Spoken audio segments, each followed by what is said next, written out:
How do I prompt engineer? And we don't always know how to prompt engineer because the language that was offered to us on prompt engineering was language that most of us don't use. We don't use typical prompt engineering jargon.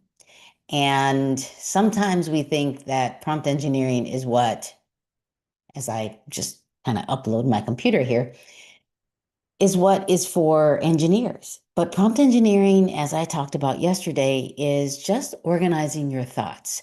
It looks like a formula. Anything can be a formula, the way you write, the way you read, everything is a formula. A sentence is a group of words. That's a formula. First word plus second word plus third word.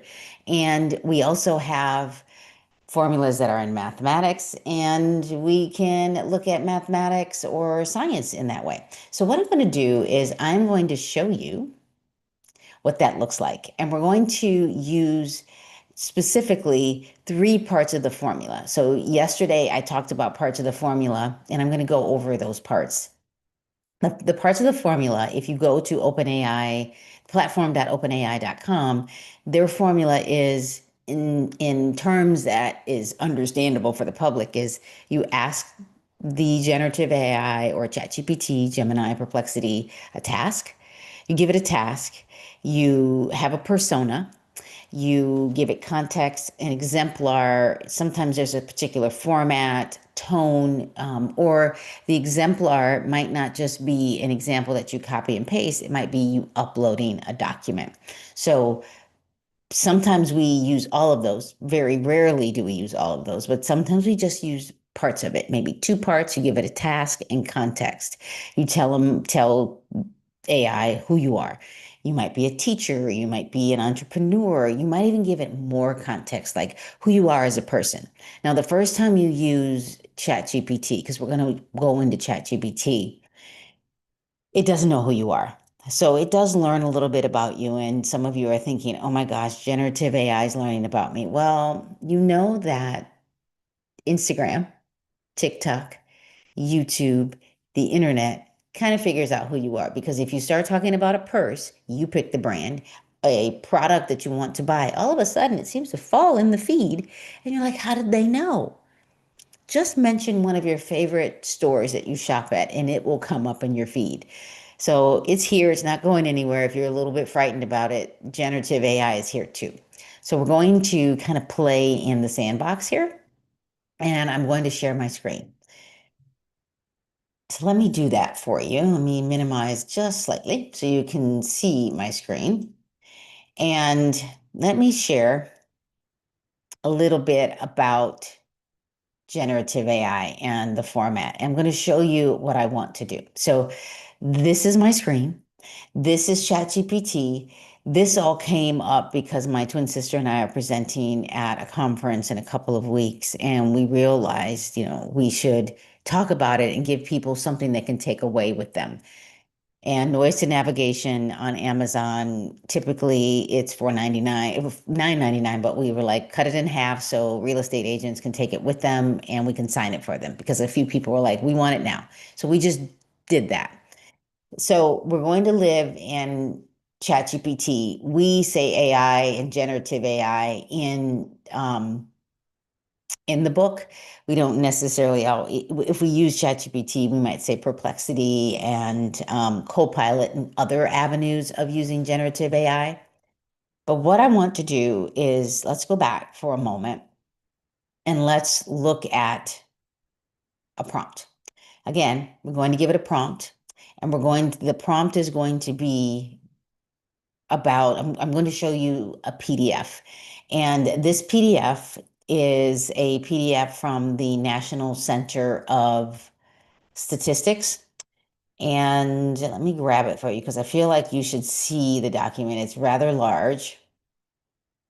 Um, and you can find this. It's just information about the rankings for the state schools in the United States. So it's NEA, the National Education Association. This is about, let's see how many pages it is. Um, it's 72 pages. So I'm going to take this as my document. And I'm going to give it a task. I'm going to give it some context, and then I'm going to give it the uploaded document. I'm not giving an example of what I want an output, but you can sometimes upload an exemplar or an example kind of get intertwined. So before I upload it, I'm going to dictate. And there's no reason I can talk faster than I can type sometimes. Using this document that I give you by the National Educators Association, NEA, I want you to tell me about the document. Now, I'm a current educator in the state of California, but this is the National Association. Give me in markdowns, tell me what this document is really telling us. I know it's a few years behind, it's 2025, and I want you to break it down. This is the task that I'm giving you so that I can easily see if this is something that I want to read.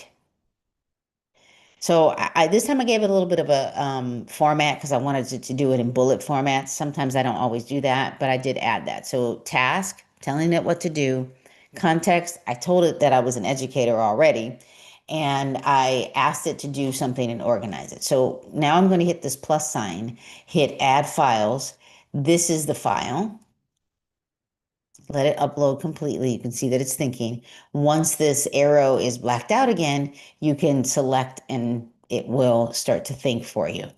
Sometimes it takes a little bit long, sometimes it doesn't. If it's creating graphs, it does.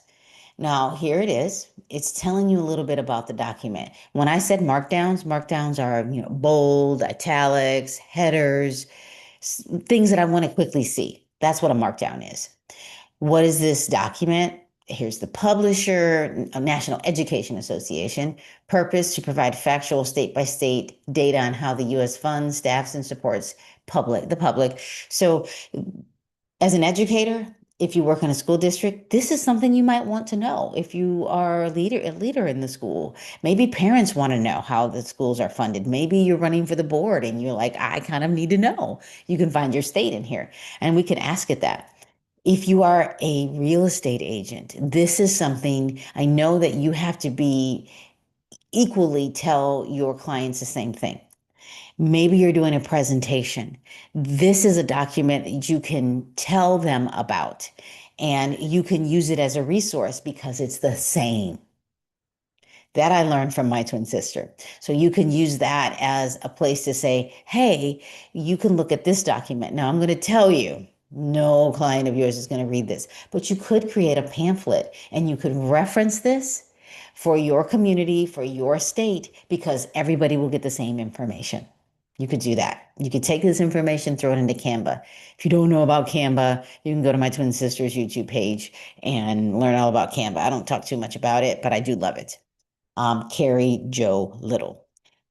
Here it is. So it gives you the rankings by 50 states, California Insights, which is interesting because it knows that I work in California.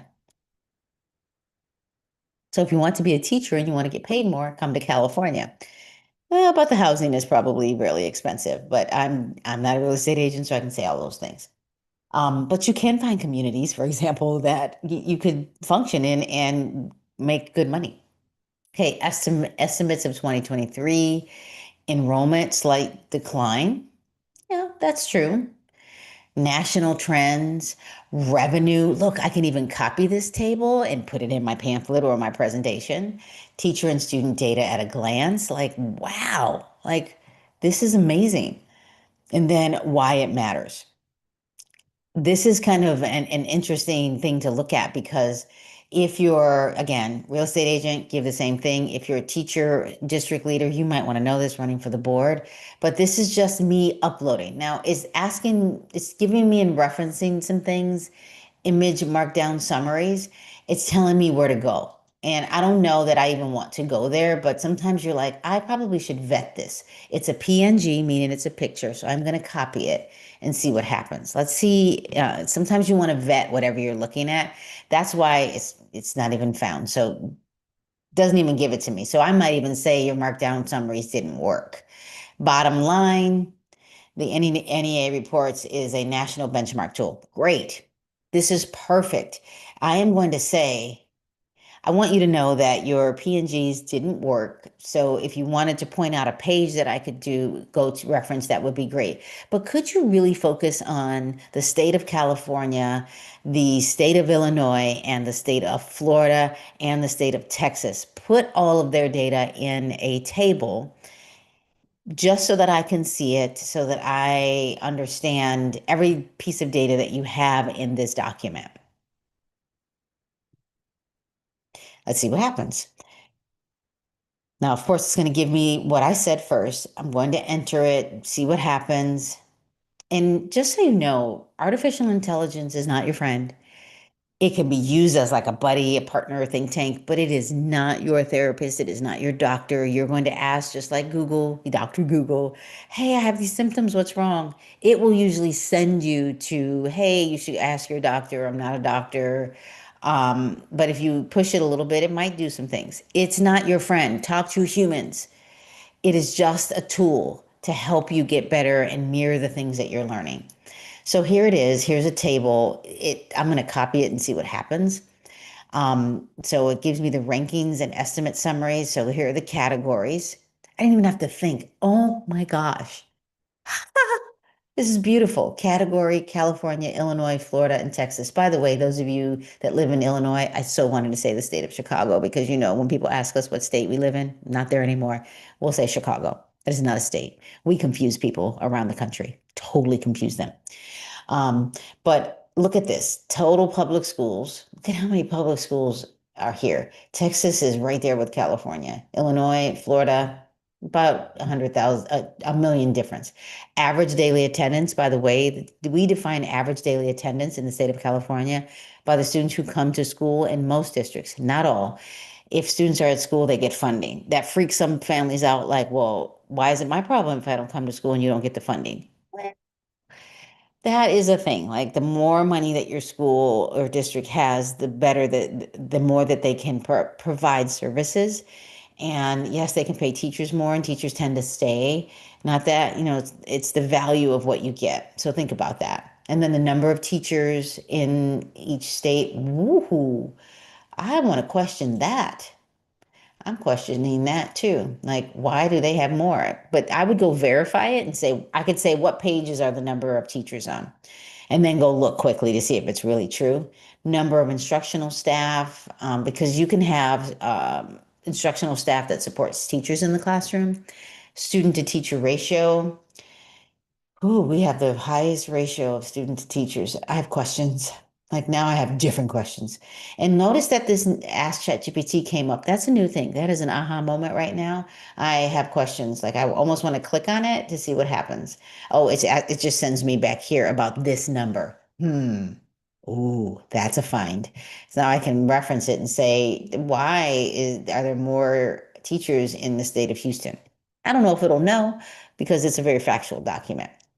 Average teacher salary, that's the thing. It's lower here. This is out of 50 states, 28th state, 28th, Florida. We have questions, Florida. We have questions, Florida. How you paying your teachers? I know I probably just opened up a can of worms. Didn't mean to do that, but it did. Per student revenue. So basically, um, this is how much a school spends per student per year. That's a thing. So you can see that there's a discrepancy, but this would be a factual document if you are a real estate agent, for example. And then funding sources, estimated 2023 teacher salary, it goes up by 2.6%. It goes up by 2.6% everywhere. And then the cost of living is probably cheaper or at least lower in those states. Again, I don't know. I'm just guessing. Um, and then some changes. And it gives you what you can interpret from this table. You may want to try to interpret it on your own, but it gives you a guide, which is great. Now, if I were, what I'd like to do is I'm going to go to Google, and what I'm going to do is create a sheet. We're going to open up a sheet and see what happens. Now I copied this. I think I copied it. There it is. It's messy. It's messy, but I put it in here to see if it would work. If you didn't know this, but right here between column A and row one, you can select this and go in between any of these columns now. And you see there's a different arrow. It's got an array arrow this way.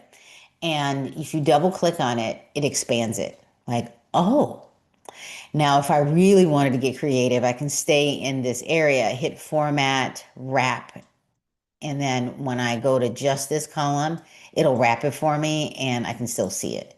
I also, if I were looking at numbers, I like numbers to be in the middle. There's so many things you could do. Like that was just me copying this table. And I probably could have highlighted it, copy, control C, command C if you're on a Mac, and done it. But this is what it did for me. That was beautiful. So if you are love, you can watch this if you like. But that's something that you can do if you are just wanting to learn about a document, and you can do anything with that.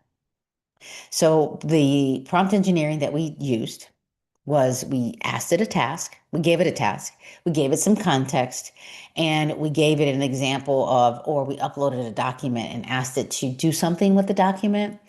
Now, I want to point out that I did add one more thing to the formula that I wasn't planning on, but I realized it was beneficial, was format. I asked it to do markdowns and format it for me, which was nice. And sometimes format will really help you. Sometimes you just want it in a paragraph form, bullet form.